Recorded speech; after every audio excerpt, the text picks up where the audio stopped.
nos diriges en oración, por favor, oramos. Gracias Dios grande por este día, Señor. Gracias por esta oportunidad de poder estar reunidos aquí, Señor, como hermanos. Gracias. Padre, te rogamos que en tu misericordia, Señor, nos abras la mente, nos dé sabiduría, muéstranos tu palabra, Señor, que no sea interpretaciones vanas ni de otras personas, Señor, sino que sea tu palabra y lo que tú quieres decir con ella, Señor. Bendice este tiempo, Dios, en el nombre de tu amado Jesús. Amén. Amén, amén, muy bien. Bueno, hermano, antes de comenzar la clase, decirles que en este momento estamos en contacto directo, en línea directa, con un grupito de hermanos de Bélgica, que ellos han querido a través del WhatsApp ponerse en contacto con nosotros la semana pasada y esta semana. Les saludamos a todos. Y también a nuestro hermano Adolfo y a Paula, que a través del WhatsApp nos están viendo también en directo desde la ciudad de Tel Aviv. Bienvenidos. Señor les bendiga, ¿sí? Y no se ofendan los que nos están siguiendo fielmente estas clases, porque han sido muchísimas las personas que nos han escrito y nos han mandado saludos e incluso preguntas, pero para que se haga más o menos una idea, esta tarde, como a las 4:30 de la tarde, hora nuestra, ya habían visto la clase la semana pasada, 5.346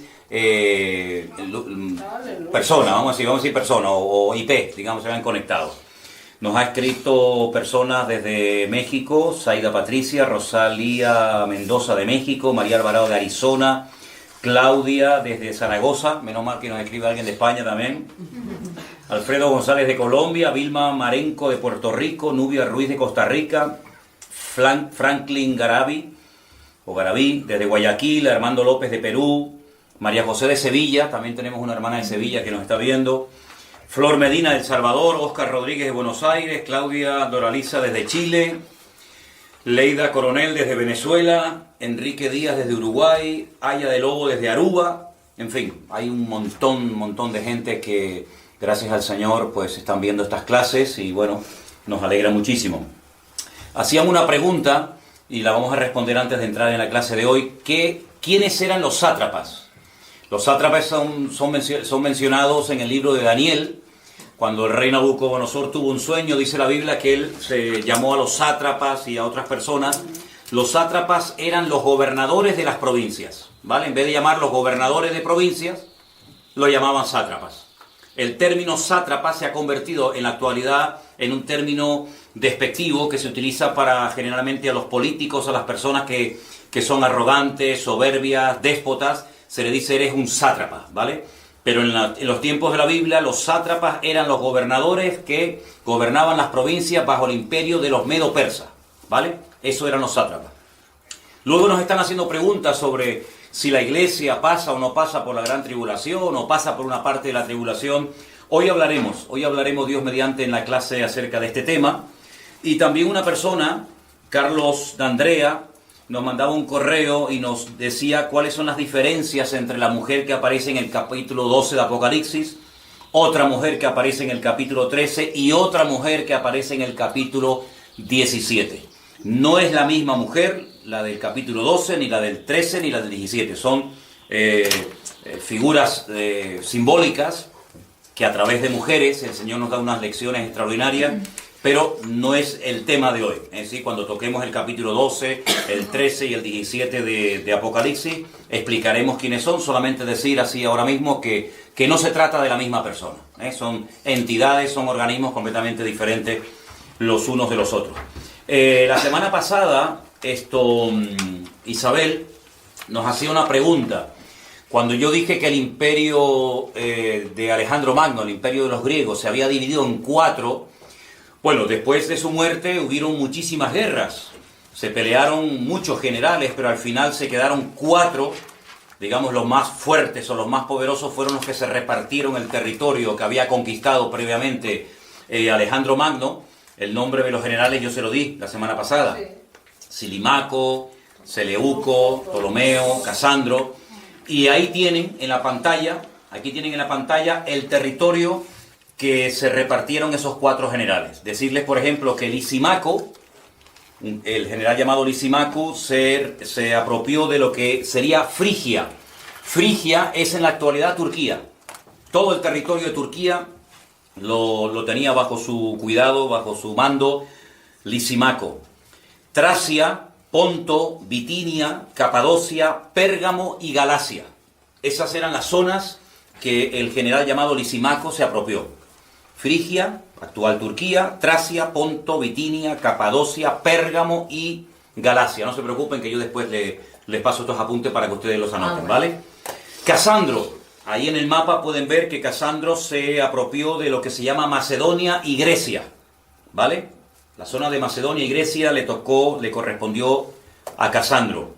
Ptolomeo se apropió de la zona de Egipto y de lo que se llamaba o se conocía como la tierra de Canaán o Palestina, ¿ve?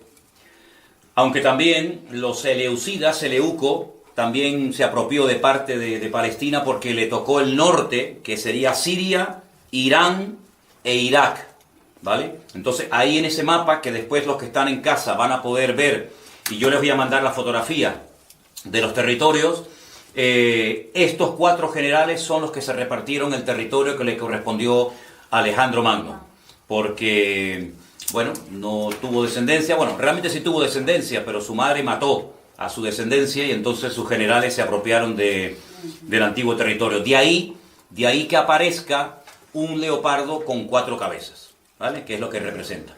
Ustedes han recibido esta tarde un papel, esto que se va a poner después cuando se edite en diferido la clase. Ustedes han recibido un papel donde aparecen las 22 letras del alfabeto hebreo, ¿vale?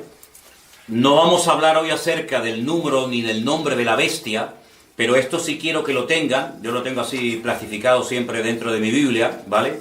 Y pueden observar que las 22 letras se reparten en 3 bloques. Tenemos por un lado las unidades del 1 al 9, tenemos las decenas del 10 al 90 y tenemos las centenas, Kof, Resh, Shinta, las 100, 200, 300 y 400. Con estas combinaciones de letras y otras 5 letras de estas 22 que varían su forma a la hora de escribirla, porque mantienen el mismo nombre, pero al final se llaman con el nombre de la letra y se añade la palabra sofit, que significa final. Con estas letras se hacen las combinaciones y se sacan los valores numéricos de palabras, de países, de ciudades y, como no, también de personajes que tuvieron mucho que ver directamente con la historia del pueblo de Israel. Pero eso lo tienen ahí para más adelante, ¿de acuerdo? Hoy vamos a comenzar la clase leyendo en Primera de Corintios, capítulo 15, por favor. Vamos a Primera de Corintios, capítulo 15, a partir del versículo 51, ¿vale? Una de las preguntas que se suelen hacer muchos creyentes, y nos han llegado estas preguntas a nosotros en estos días, es si la iglesia pasa o no la gran tribulación, ¿vale? Entonces, en el libro que les recomendé la semana pasada del famoso Dwight Pentecost, Eventos del Porvenir, un libro que se escribió en la década de los años 50, pues resulta de que en ese libro se presentan las diferentes posturas doctrinales acerca de si la iglesia pasa o no pasa la gran tribulación. Nosotros vamos a leer unos versículos en esta tarde y dejando a un lado los prejuicios, dejando a un lado lo que tantas veces se ha repetido hasta la saciedad, vamos a la luz de las Escrituras ver qué es lo que dice la Biblia y qué es lo que no dice la Biblia.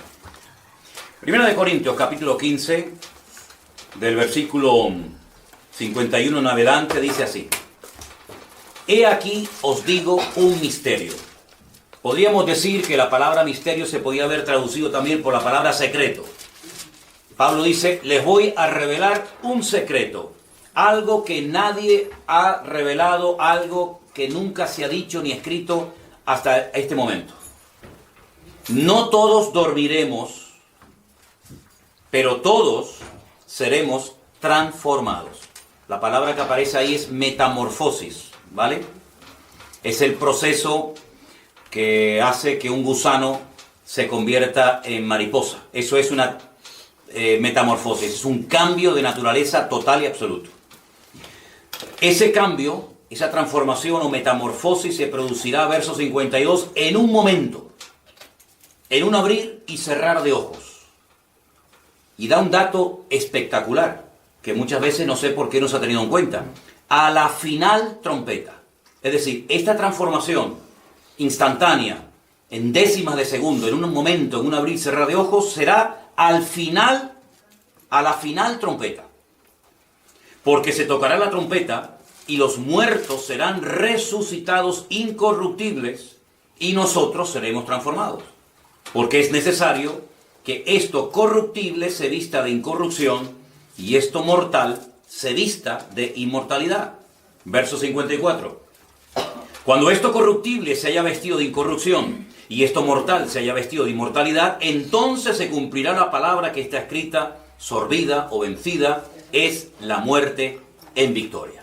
Ahora, una vez que hemos leído el capítulo 1 del libro de Apocalipsis y entramos ya directamente en los mensajes que el Señor tiene para las diferentes iglesias, que ya lo veremos en su momento, vamos a darnos cuenta de que en el libro de Apocalipsis se revelan 21 juicios diferentes, clasificados en 3 grupos de 7. Entonces yo me voy a poner de pie ahora, y aquí en la pizarra que tenemos voy a escribir algo y tratar de explicar un poquito, digamos, la cronología de lo que llamamos la Gran Tribulación, o como se conoce en el Antiguo Testamento bajo el nombre del tiempo de angustia de Jacob. Es lo mismo, ¿vale? Gran Tribulación o tiempo de angustia para Jacob es exactamente lo mismo, ¿de acuerdo? Entonces, voy a dibujar una línea, ¿vale? Voy a poner aquí una línea, vamos a ver si se puede ver aquí en la pantalla. Ok.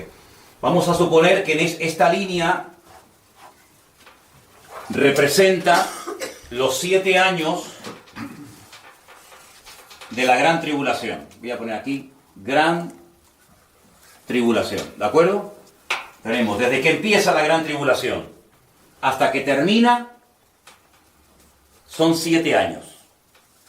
Realmente el libro de Apocalipsis, aunque es muy extenso, tiene más de 20 capítulos, realmente te está contando los últimos 7 años antes de la segunda venida de Cristo, ¿vale?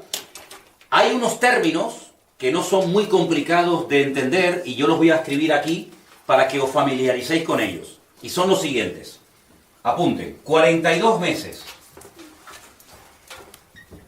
1260 días,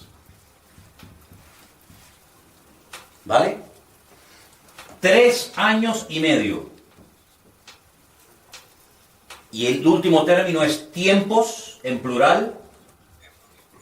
Tiempos, tiempo y la mitad de un tiempo.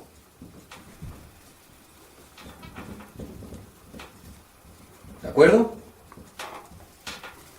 Repito, 42 meses, 1260 días, 3 años y medio, o tiempos, tiempo y la mitad de un tiempo. Estos 4 términos dicen exactamente lo mismo, ¿vale? Depende del autor, depende del libro que leamos, podemos encontrar uno o varios términos de los que estamos hablando.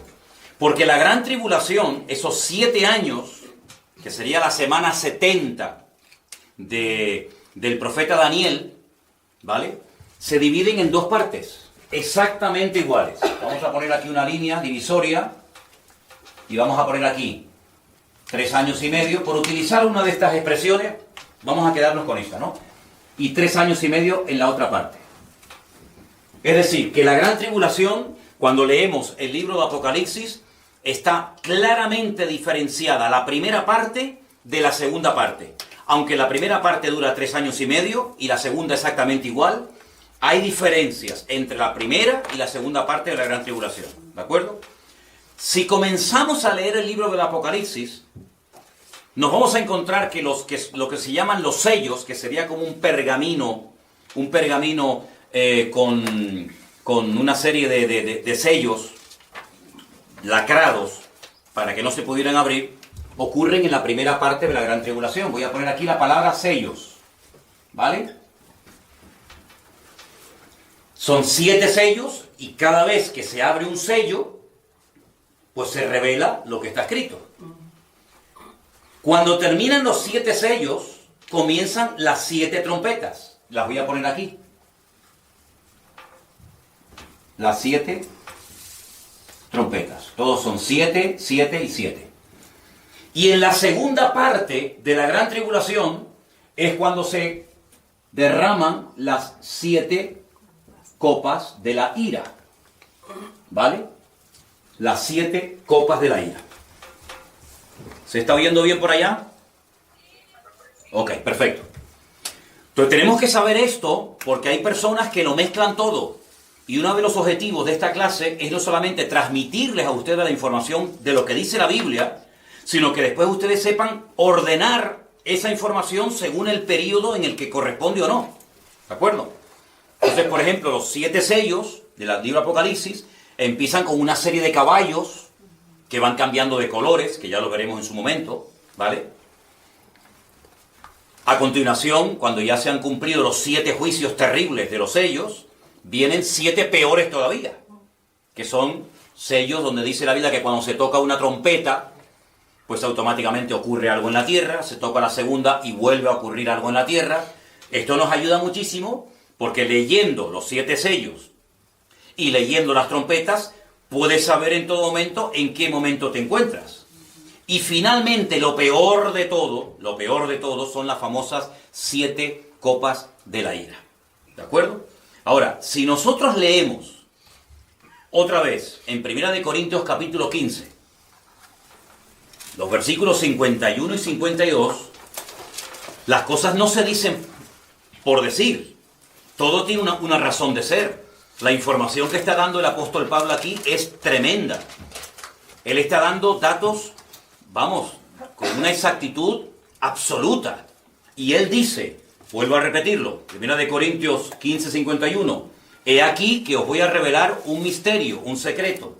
No todos dormiremos, es decir, no todos se van a morir.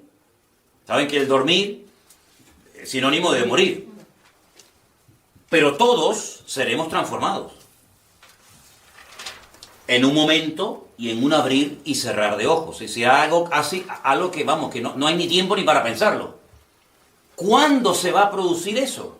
Él lo dice aquí, y esto lo dicen todas las Biblias del mundo. A la final, trompeta. Yo pregunto, ¿cuántas trompetas se mencionan en el libro de Apocalipsis? 7. Pero es que antes de las 7 toques de trompeta, o esos 7 juicios terribles en la tierra, donde hay cataclismos y tsunamis, etcétera, etcétera, hay 7 sellos primeramente. Y entonces es por sentido común.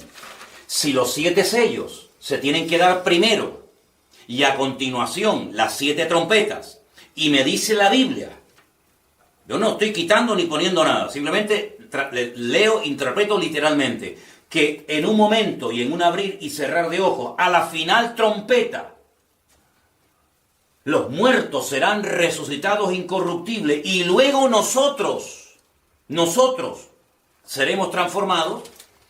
Pues entonces la pregunta que hacen muchas veces las personas, ¿pasa o no pasa la iglesia por parte de la tribulación, sí o no? Bueno, pues usted lea la Biblia y lo que la Biblia dice es lo que dice. Ahora, ¿qué es lo que ocurre? Y yo estoy seguro que muchos de los que están viendo, o escuchando, mejor dicho, esta información por primera vez en su vida, incluido pastores, incluido gente que se sube al púlpito y predica la palabra, pero hermano, a mí me han enseñado de toda la vida que la iglesia no pasa por ninguna parte de la gran tribulación, ni la primera, ni la mitad, ni la última, y a mí también me lo enseñaron.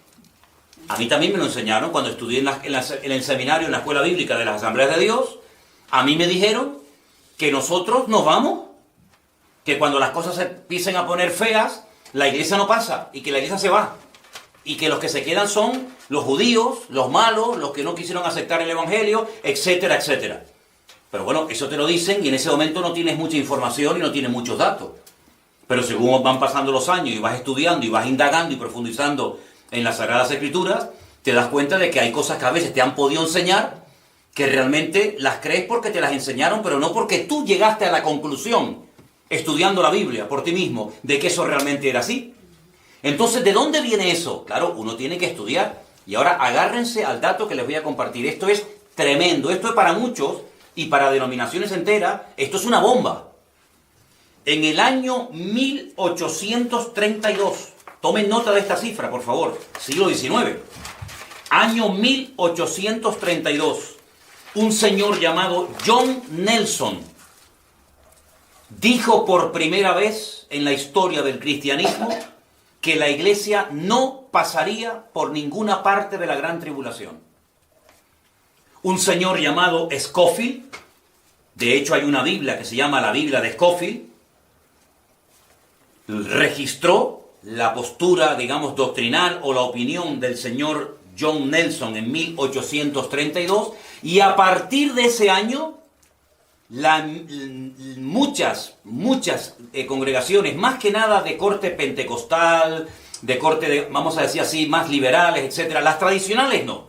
Las iglesias tradicionales, el protestantismo oficial, digamos, de toda la vida, no se abrió tanto ni aceptó tanto esta postura. Pero otras iglesias, digamos, de corte más pentecostal, más modernas, pues les vino como anillo al dedo. Entonces, la pregunta es, si hasta el 1832 los cristianos no creían que la iglesia iba a pasar, que la iglesia no iba a pasar por la gran tribulación, ¿qué es lo que creían? No, al contrario. Es decir, hasta 1832 todos los creyentes creían que la iglesia pasaría como mínimo por parte, no digo por todo, por parte de la gran tribulación, porque el que quiera vivir piadosamente sufrirá persecución. Y nuestros hermanos en Cristo durante siglos y siglos y siglos pasaron terribles persecuciones. Lean ustedes la historia del cristianismo, por ejemplo, durante los primeros 300 años del Imperio Romano. Fue una masacre y una persecución terrible. Crucifixiones, en la arena del circo romano morían despedazados, quemados. Bueno, aquello fue terrible. Siempre ha habido persecuciones contra la iglesia. Y los cristianos nunca se han sentido mal porque el Señor ha permitido que en momentos puntuales, si Él lo ha creído oportuno, la iglesia pasara por tribulaciones. El Señor no nos prometió que no pasaríamos por tribulaciones. Yo sé también que a lo mejor algunos están pensando en ese famoso versículo que dice, pero hermano, hay un versículo que dice que Dios no nos ha puesto para ira, sino para alcanzar salvación. Y yo a esas preguntas, a esas personas que me vienen con esta pregunta o con este argumento les digo, ¿a qué ira se está usted refiriendo? Y entonces ya los desarmas porque te dicen, ¿cómo que a qué ira?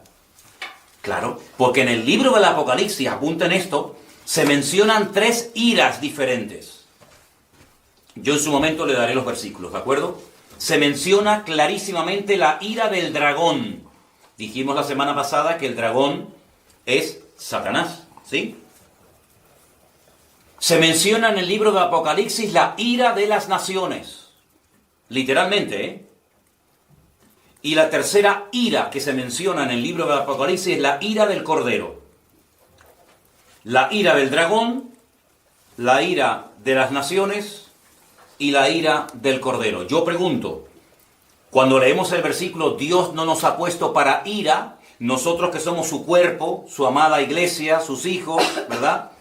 ¿De qué ira estamos exentos nosotros como hijos de Dios? De la ira de Dios, de la ira del Señor. Ya Dios no está airado con nosotros. Hemos sido justificados a través de la sangre del Cordero, a través de la sangre de Cristo. Si no fuera por la justificación, por la redención que obtuvo Cristo en la cruz del Calvario por nosotros, nosotros estaríamos condenados a la condenación eterna y a la ira de Dios. Porque eso de que Dios ama al pecador, pero odia al pecado, eso es un cuento chino. ¿Sí? Vamos a ver, si ama al pecador y luego lo manda al infierno, eso es un disparate que se han inventado, una frase muy bonita, pero Dios al pecador lo mira de lejos, dice la palabra. Es que ni lo escucha. La única posibilidad que tiene el pecador de ser oído por Dios es que se humille y se arrepienta y entonces Dios lo perdona, ¿vale? Entonces cuando tú te conviertes, tú le pides perdón al Señor por tu mala vida, por tus pecados, por lo que sea, tú estás exento.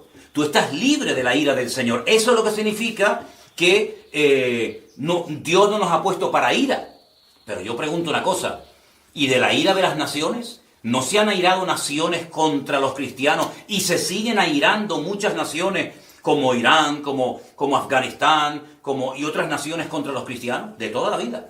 Y la ira del dragón, ¿cuántas veces Satanás se ha ensañado contra la iglesia? Claro, Dios le ha dado gracia, Dios le ha dado fortaleza, pero cuando vemos a los 3 jóvenes en Babilonia que los meten dentro del horno de fuego y no se quemaron, eso fue, y todos sabemos, una gran excepción. Pero ¿cuántos hermanos nuestros aquí en España han muerto quemados en la hoguera? Luego, en cualquier momento podemos sufrir persecución. En cualquier momento la iglesia puede ser atacada, como está siendo atacada en la actualidad en muchos países. Pasa que nosotros vivimos, bueno, los hermanos de Bélgica en Europa, nosotros aquí en España, Adolfo en Israel y tal, pero hay muchos hermanos nuestros en este momento que están sufriendo tremendas persecuciones. Yo nunca me olvidaré cuando estudié escatología bíblica en el seminario, que el maestro que nos daba clase nos dijo que una vez recibió una carta de hermanos procedentes de China y le preguntaban si ya habían comenzado los sellos, si ya estábamos en la gran tribulación, porque la vida de un cristiano en China es completamente diferente a la vida de un cristiano en Honolulu o en Hawái o en Europa, donde sea, ¿no? Entonces, este dato que yo les acabo de proporcionar ahora, muchos cristianos no lo saben, que hasta 1832 los creyentes creían que pasarían por tribulaciones. Es más, y lo consideraban un privilegio. No era un castigo, sino era un privilegio el que los creyentes pudieran pasar por dificultades, por persecuciones, etcétera, etcétera. Entonces, a partir del siglo XIX en adelante, hasta el día de hoy, muchas congregaciones y denominaciones enteras han adoptado, claro, lo que más te gusta, que cuando empiece la gran tribulación, cuando empiecen las persecuciones, cuando empiecen, etcétera, etcétera, las cosas feas, pues resulta que nosotros no vamos a estar. Pero eso no es lo que dice la Biblia. El apóstol Pablo dice, a la final trompeta. Y que yo sepa, en la Biblia hay 7 trompetas. Y curiosamente, si ustedes leen esta noche detenidamente en casa, la 7ª trompeta es cuando los 2 testigos, 2 personas que los conocemos con el nombre de los 2 testigos, ya hablaremos de ellos, no testigos de Jehová, o los 2 ungidos, pues dice que los matan en Jerusalén y son resucitados cuando suena la 7ª trompeta. Vamos a leer otros versículos para reforzar un poco más lo que estamos hablando. Vámonos a Primera de Tesalonicenses, capítulo 4, por favor. Primera de Tesalonicenses, capítulo 4, del versículo 13 en adelante.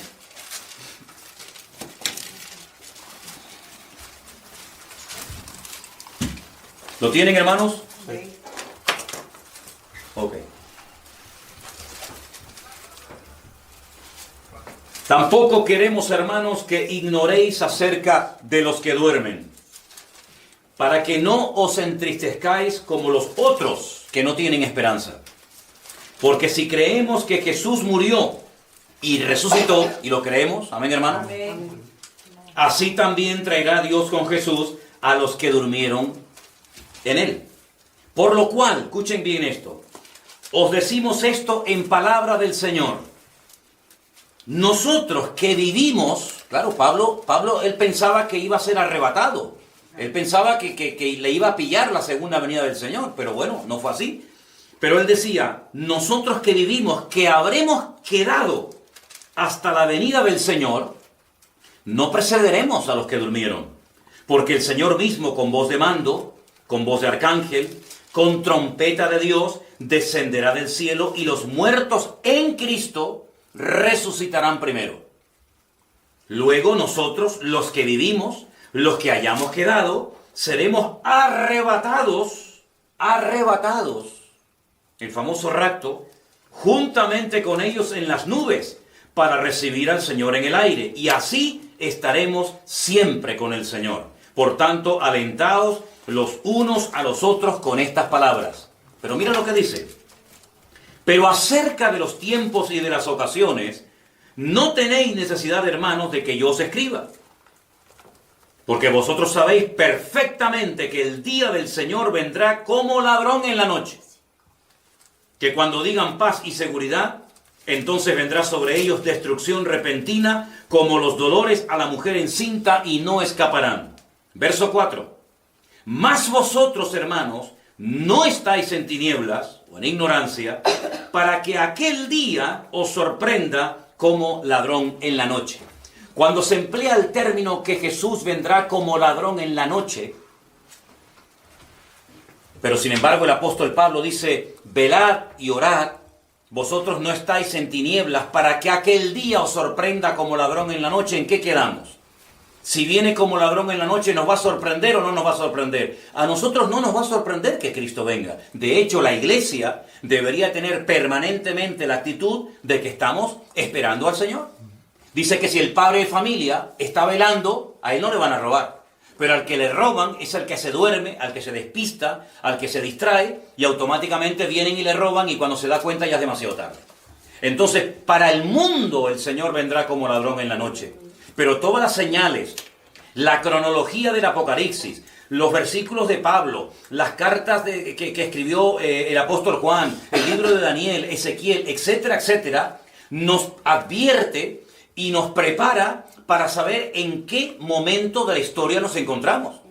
Entonces, yo nunca, cuando estudié en la escuela bíblica, me hicieron ver con tanta claridad, como yo creo que lo estamos viendo en esta tarde, que tanto el arrebatamiento como la resurrección de los muertos en Cristo no sucederá hasta que sea el final, el toque de la final trompeta.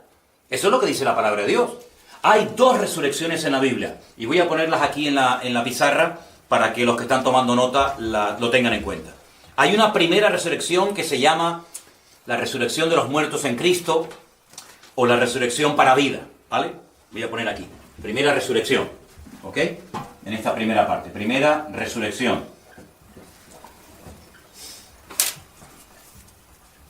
Y al final de la gran tribulación, se produce la segunda resurrección. Solamente hay dos. ¿Vale? Yo estoy apuntando ahí cosas que ocurren tanto en la primera parte como en la segunda parte de la gran tribulación. Primera parte, sellos y trompetas. Y primera resurrección. ¿Vale? A la final trompeta, a la mitad. Segunda parte de la gran tribulación, las copas de la ira. Y al final, la segunda resurrección, ¿vale? Más cosas que ocurren para saber clasificar, para saber poner cronológicamente las cosas. Los famosos dos testigos, de los cuales no hemos hablado, pero apuntarlo, ya en su momento hablaremos. Primera parte de la gran tribulación. Pongo aquí los dos testigos. ¿Ok? Dice que ellos predican durante 1260 días. En la primera parte de la gran tribulación. Al final de los 3 años y medio, los matan, no los entierran, los tienen tirados en una plaza pública en Jerusalén durante unos días, y al tercer día resucitan. ¿Vale? Segunda parte de la gran tribulación. Aquí es donde aparece el famoso 666, o la marca de la bestia. Por eso no se preocupen, a nosotros eso no nos va a afectar. Aquí en la segunda parte de la gran tribulación es donde se produce la famosa batalla de Armagedón. La famosa batalla de Armagedón, donde millones de personas, de soldados, procedentes de todas partes del mundo, vienen y se dan lugar en el valle de Megiddo, un valle inmenso en Israel, ¿vale? Os cuento todo esto para que todas estas cosas que oímos del Armagedón, del anticristo, del falso profeta, etcétera, etcétera, no solamente sepan de qué se trata, sino sepan ubicarlo en el tiempo para no tener un potaje en la cabeza y decir, bueno, no sé cuándo pasa una cosa, cuándo pasa otra. No, las cosas tenemos que saber en el orden en el que van a suceder, ¿vale? Previamente a la venida del Señor hay muchas señales, pero ahora vamos a leer una porción espectacular que está escrita con un orden matemático, con un orden extraordinario que nos va a ayudar a nosotros a entender las secuencias del plan profético de Dios. Esa porción, por favor, anótenla. Segunda de Tesalonicenses, capítulo 2.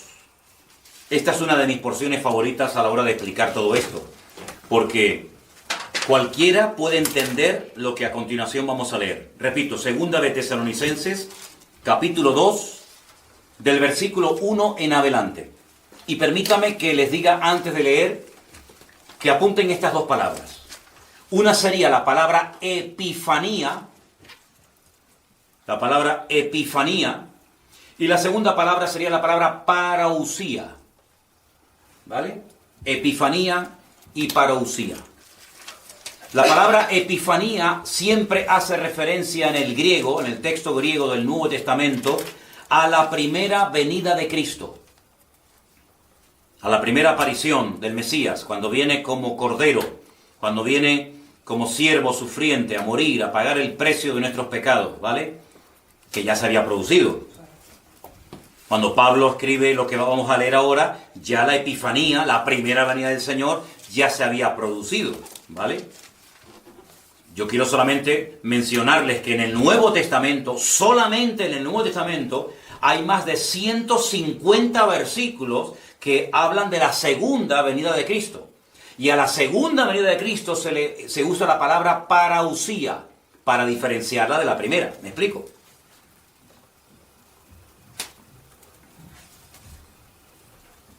Pablo habla más de 50 veces en sus cartas sobre la segunda venida de Cristo. Si solamente leyéramos el Antiguo Testamento, fíjense el dato que les voy a dar ahora, si solamente leyéramos el Antiguo Testamento, llegaríamos a la conclusión de que el Mesías iba a venir dos veces. Una primera vez a sufrir y a morir, y una segunda vez a reinar.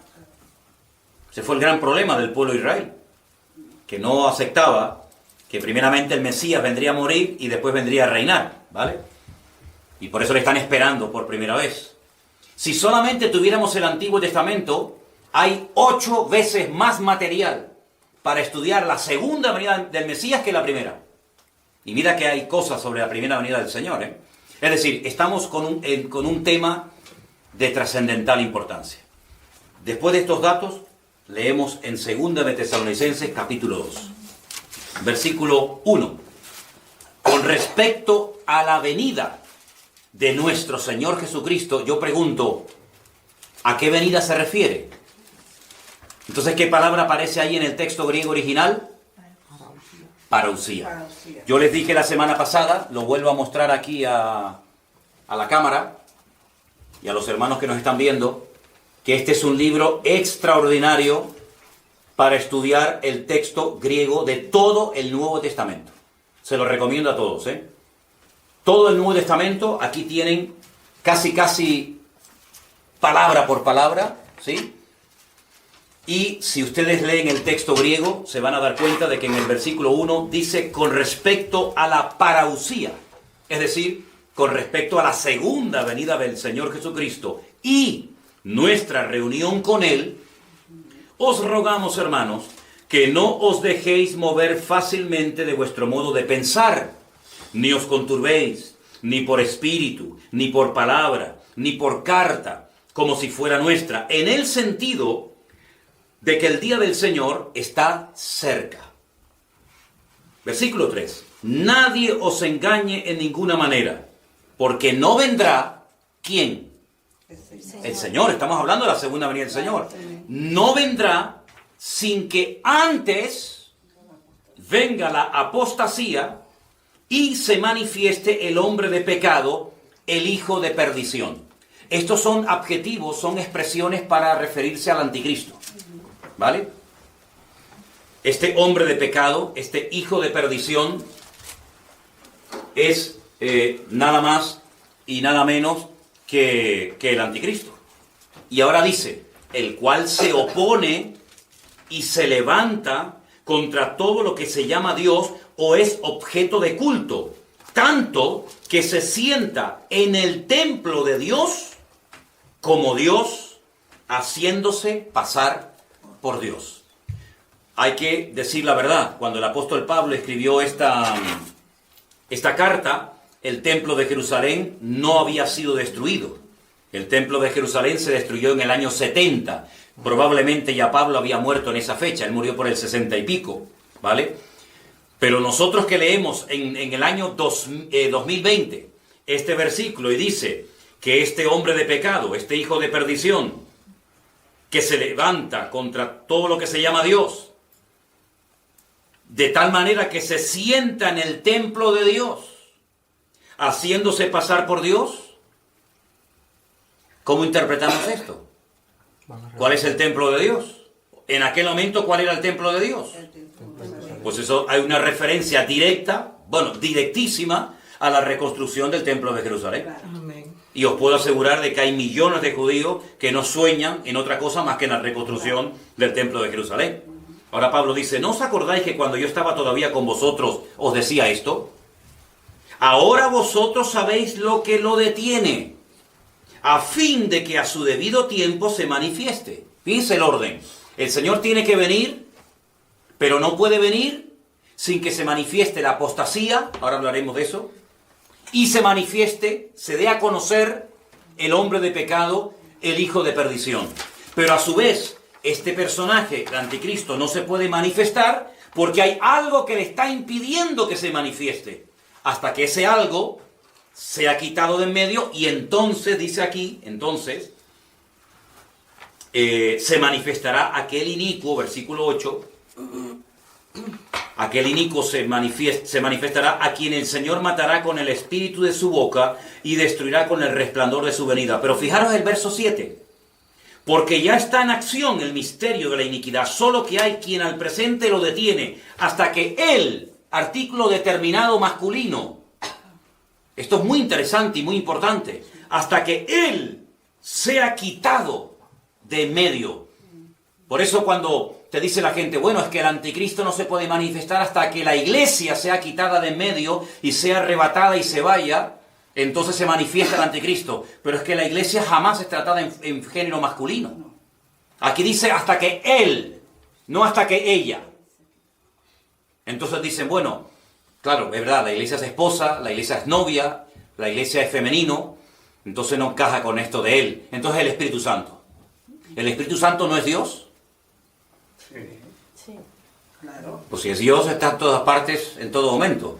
¿Dónde dice la Biblia? ¿Dónde dice literalmente la Biblia que el Espíritu Santo tiene que ser quitado de la tierra para que se manifieste el anticristo? Eso no lo dice la Biblia. Eso lo enseñan en las escuelas bíblicas. Eso lo repiten como los loros. Muchos cristianos dicen, no, es el Espíritu Santo, hermano. Y cuando tú le preguntas, bueno, ¿dónde lo dice en la Biblia? No te lo pueden demostrar. Porque no han aprendido de memoria, de carretilla, como los loros que repiten la lección, pero no porque la Biblia realmente lo diga. Pero ahora dice aquí, inicuo, versículo 9, otro nombre al anticristo, cuyo advenimiento, cuya aparición es por obra de Satanás. Es decir, Satanás está detrás de este tipo. Con gran poder y señales y prodigios, pero mentirosos. Cuidado que no todos los milagros tienen su origen en Dios, ¿eh? Cuidado que el enemigo pueda hacer más de lo que se imaginan muchos, ¿eh? Con todo engaño de iniquidad para los que se pierden, por cuanto no recibieron el amor de la verdad para ser salvos. Por esto Dios les envía un poder engañoso para que crean a la mentira. No quieren creer.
Pues toma la mentira, a fin de que sean condenados todos los que no creyeron a la verdad, sino que se complacieron en la injusticia. Entonces, fijaros este pasaje, esto es una bomba.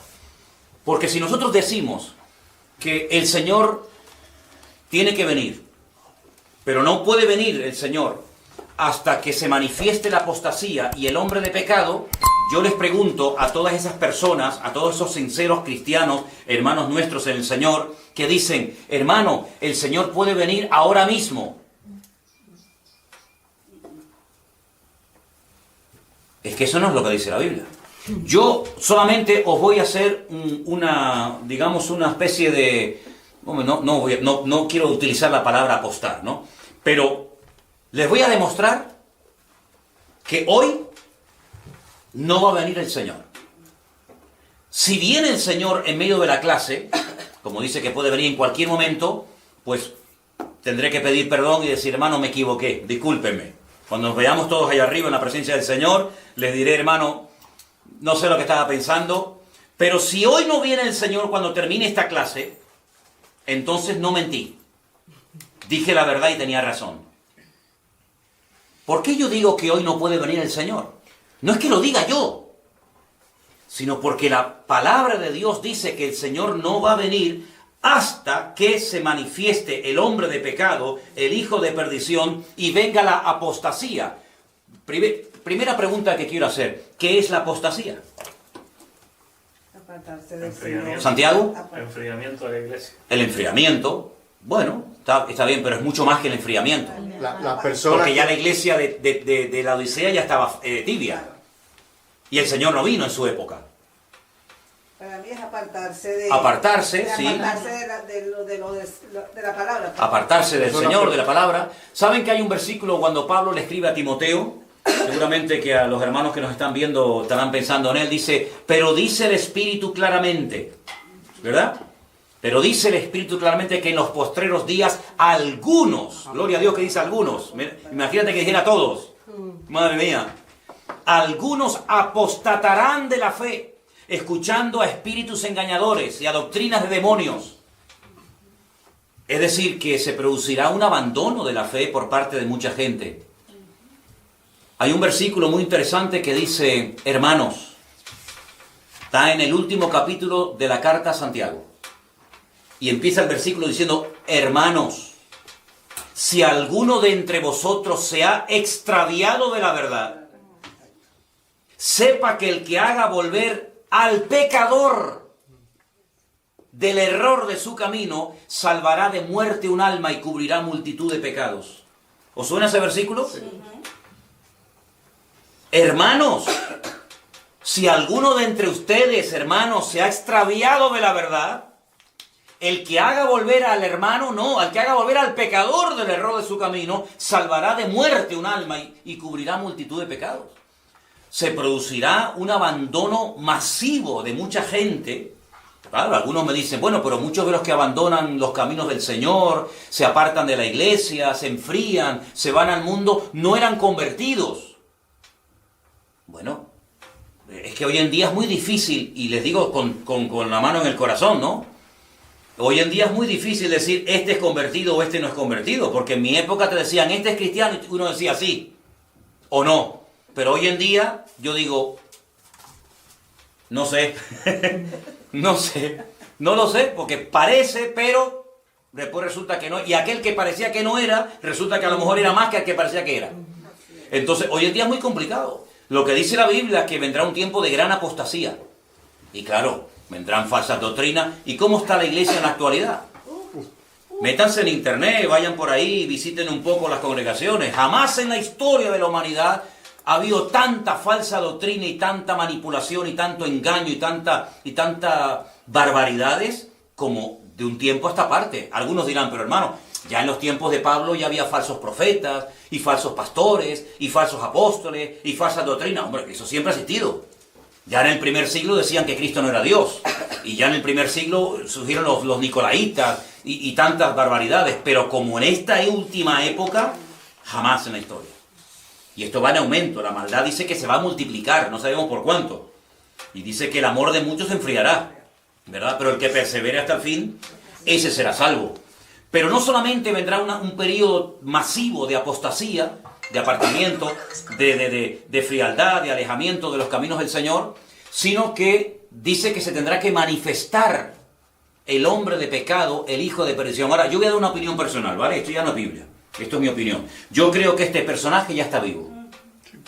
Yo estoy convencido de que el anticristo ya está vivo, está por ahí y falta muy poco para que todo esto se manifieste y se dé a conocer, pero la realidad es que todavía hoy en día no podemos decir esta persona cumple con los requisitos bíblicos para poder señalarlo y decir este es el anticristo del cual habla la Biblia. Porque yo digo una cosa, todos los datos que nos da la Biblia sobre la persona del anticristo, ¿para qué nos los da? Si no vamos a estar, ¿a mí qué más me da si es blanco, si es negro, si le gustan las mujeres, si le gustan los hombres, si es bueno, si es malo? Pues a mí me da igual, yo no voy a estar, a mí no me interesa como este personaje. ¿Por qué tantos datos? ¿Por qué tanta información? ¿Por qué dice la Biblia del amor de las mujeres huirá? ¿Por qué dice la Biblia que se hará del Dios de la fortaleza? ¿Por qué da la Biblia tantos datos sobre estos personajes? Para que no nos sorprendan las cosas como a algunos les sorprende cuando oyen cosas diferentes, pero que son tan bíblicas como las que han oído de toda la vida, y sepamos en todo momento en qué momento y en qué tiempo de historia nos encontramos. El anticristo no se puede manifestar cuando él quiera. Hay algo que impide que se manifieste. Ahora, yo le hice una vez un desafío a unos hermanos que asistieron a un curso que yo di durante casi un año sobre Daniel y Apocalipsis y sobre profecías, y les dije, cuando vayan a sus iglesias, pregúntenle a sus líderes, a sus pastores, ¿qué es lo que está impidiendo la manifestación del anticristo? Y van a oír de todo, desde el Espíritu Santo, la iglesia, etcétera, etcétera. Pero cuando te den una respuesta, dile, ¿me lo podría demostrar usted con algún versículo de la Biblia? Y vas a ver que no van a poder. Pero sin embargo, yo les voy a dar un versículo en esta tarde para que reflexionen, para que mediten y lo tengan presente. Vámonos por favor al precioso e interesantísimo libro de Daniel, el capítulo 12, Daniel capítulo 12,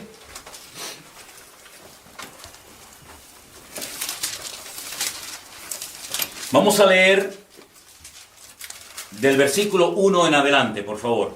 Daniel capítulo 12, del versículo 1 en adelante. En aquel tiempo se levantará Miguel, el gran príncipe que está de parte de los hijos de tu pueblo. ¿A qué pueblo se está refiriendo? A Israel. Sí, Daniel no era egipcio, Daniel no era de Babilonia, Daniel era de Israel.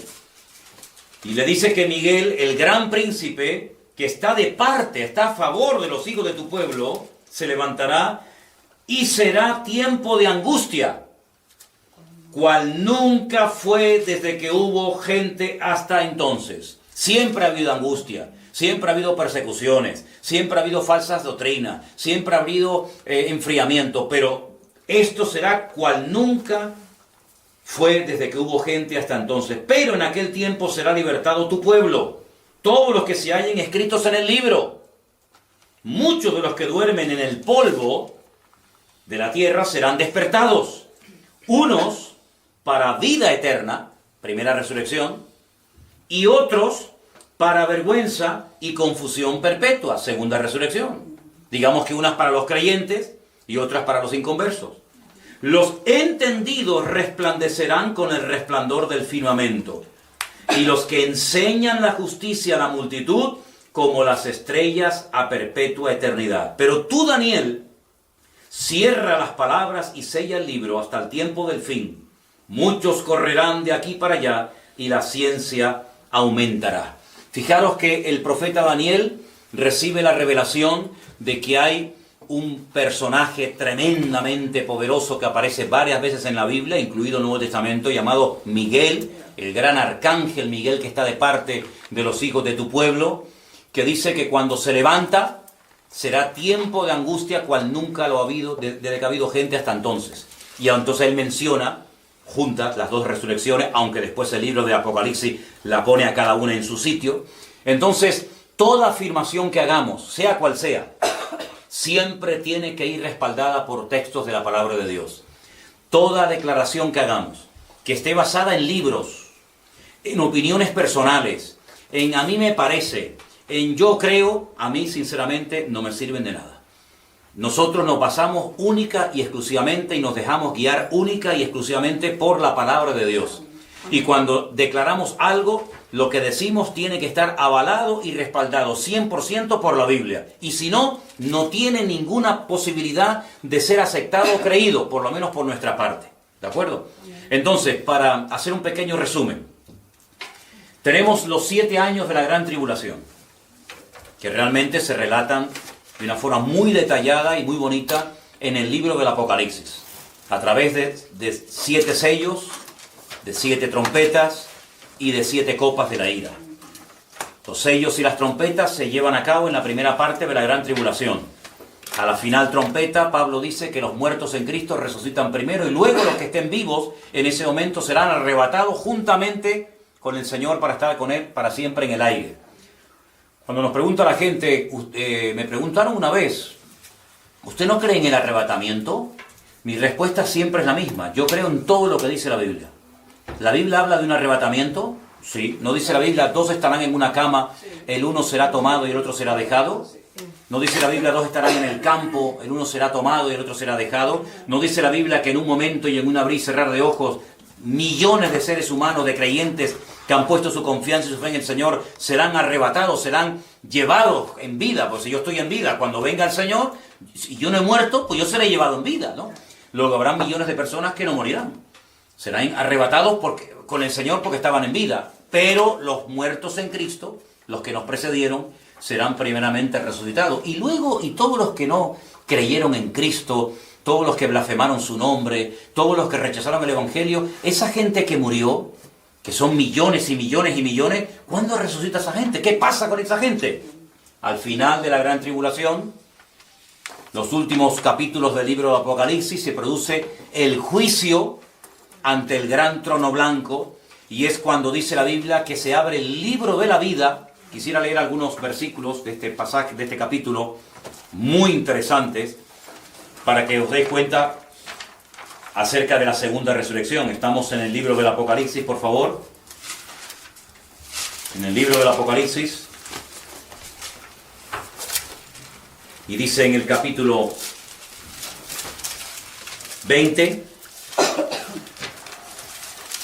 Vi un ángel que descendía del cielo con la llave del abismo y una gran cadena en la mano. Prendió al dragón, a la serpiente antigua, que es el diablo y Satanás, y lo ató por 1000 años. Eso cuando se lleva a cabo el milenio, del cual hablaremos después, o más tarde. Lo arrojó al abismo y lo encerró, y puso su sello sobre él, para que no engañase más a las naciones hasta que fuesen cumplidos 1000 años. Después de esto, debe ser desatado por un poco de tiempo. Más adelante, dice, vi tronos y se sentaron sobre ellos los que recibieron la facultad de juzgar. Vi las almas de los decapitados por causa del testimonio de Jesús y por la palabra de Dios, los que no habían adorado a la bestia ni a su imagen, que no recibieron la marca en su frente ni en sus manos, y vivieron y reinaron con Cristo 1000 años. Pero los otros muertos no volvieron a vivir hasta que se cumplieron los 1000 años, después del milenio, cuando resucitan, ¿sí? Y entonces dice, un poquito más adelante, en el capítulo 20, versículo 11, 20:11, vi un gran trono blanco y al que estaba sentado en él, de delante del cual huyeron la tierra, el cielo y ningún lugar se encontró para ellos, y vi a los muertos grandes y pequeños de pie ante Dios. Los libros fueron abiertos y otro libro fue abierto, el cual es el libro de la vida. Y fueron juzgados los muertos por las obras que estaban escritas en los libros según sus obras. El mar entregó los muertos que había en él, y la muerte y el Hades entregaron los muertos que había en ellos, y fueron juzgados cada uno según sus obras. Y la muerte y el Hades fueron lanzados al lago de fuego. Esta es la muerte segunda. Y el que no se halló inscrito en el libro de la vida fue lanzado al lago de fuego. Tremendo. ¿Saben que hay congregaciones, digamos, que se llaman evangélicas, que ya no quieren hablar del infierno, de la condenación eterna, porque es algo muy fuerte, es algo que les cuesta aceptar? Pero yo Yo creo que un Dios tan santo y tan justo, si no existiera una condenación y un castigo por los pecados, no sería un Dios justo. No puede ser que al final todos se salven, no importa si han creído, si no han creído, se hayan comportado bien, se hayan comportado como auténticos tiranos. Sería la peor injusticia de la humanidad el que al final Dios dijera, bueno, todos al final se salvan. No, la Biblia habla de un cielo y la Biblia habla de un infierno, de una salvación eterna y de una condenación eterna. Y es aquí y ahora donde elegimos dónde vamos a pasar la eternidad. Y dice la Biblia que en el momento en el que somos salvos, nuestros nombres son inscritos en el libro de la vida, y los que no estén inscritos en ese libro, dice la Biblia que no podrán disfrutar de la Nueva Jerusalén, que también se menciona en el capítulo 21 y 22 del libro del Apocalipsis, ¿de acuerdo? Así que durante los 7 años de la famosa gran tribulación, millones de personas se van a salvar, por supuesto. Dice la Biblia que no solamente estarán los 2 testigos, sino que además quiero aquí apuntarles algo también muy interesante que se da aquí, y son los 144.000 sellados, ¿sí? Los 144.000 sellados. Dice la Biblia que 12.000 de cada tribu. 12.000 de la tribu de Judá, 12.000 de la tribu de Zabulón, 12.000 de cada tribu, un total de 144.000 judíos que estarán predicando en los primeros 3 años de lo que llamamos la tribulación o gran tribulación, junto con los 2 testigos. Los 2 testigos los matan. Yo sé que por ahí han dicho, bueno, los 2 testigos son fulanito y menganito. Nosotros no podemos afirmar, no podemos decir el nombre, como algunos se han atrevido. Incluso hay un pastor español que en su libro ha dicho, los 2 testigos son fulano y mengano. A mí me parece una auténtica temeridad, porque si la Biblia no lo dice, no sé cómo este señor se atreve a decir el nombre de los 2 testigos. Pero bueno, tú sabes que en esta vida hay de todo. Pero van a convertirse millones de personas. Incluso después, en la segunda parte durísima, terrible de la gran tribulación, se van a convertir millones de personas, no te quepa la menor duda. Y cuando termine la gran tribulación, en esa batalla terrible, tremenda, la batalla de Armagedón, empezará lo que se llama el milenio, ¿vale? Donde casi podríamos decir que volvemos a los tiempos del Jardín del Edén. Muchas características del Jardín del Edén volverán a darse durante el periodo del milenio, pero ya hablaremos en su momento de todo eso. Bueno, queridos hermanos, esta ha sido la clase que hoy hemos tenido. Espero que ustedes hayan aprendido mucho, y les digo a todos los que nos están viendo por internet y van a ver estas clases, que por favor nos hagan llegar todas las preguntas y todas las dudas que tengan, y con la ayuda del Señor procuraremos cada semana responder a las preguntas que ustedes nos hagan llegar. Y ahora nosotros aquí pues daremos también tiempo para que ustedes hagan sus preguntas. Que el Señor les bendiga a todos.